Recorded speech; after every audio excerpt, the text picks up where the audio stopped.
महत्वाची बातमी, राहुल गांधींना पिगी बँक भेट देणाऱ्या व्यापाऱ्याचा सिहोर इथं मृतदेह आढळलेला आहे।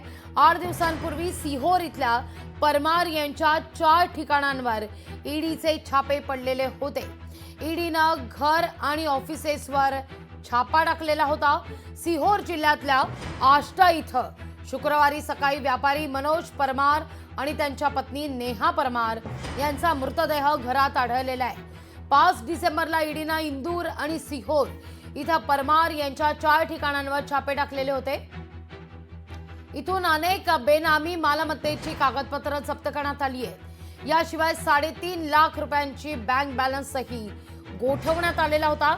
हे सगळं प्रकरण पंजाब नॅशनल बँकेत 6 कोटी रुपयांच्या फसवणुकीचे आहे आणि यामध्ये परमार यांना अटकही करण्यात आलेली होती। अगदी तेव्हापासून ते त्रस्त असल्याची सुद्धा बातमी आहे। घटनास्थळी एक चिठ्ठी देखील सापडली आहे। या चिठ्ठीत काय लिहिलंय हे सध्या उघड झालेलं नाहीये। भारत जोडो न्याय यात्रेदरम्यान मनोज परमार यांनी काँग्रेस खासदार राहुल गांधी यांना पिगी बँक भेट दिलेली होती आणि त्यानंतर ते चर्चेत होते। या घटनेपासून ते भाजपचं लक्ष असल्याचा देखील आरोप आता काँग्रेसकडून केला जातोय।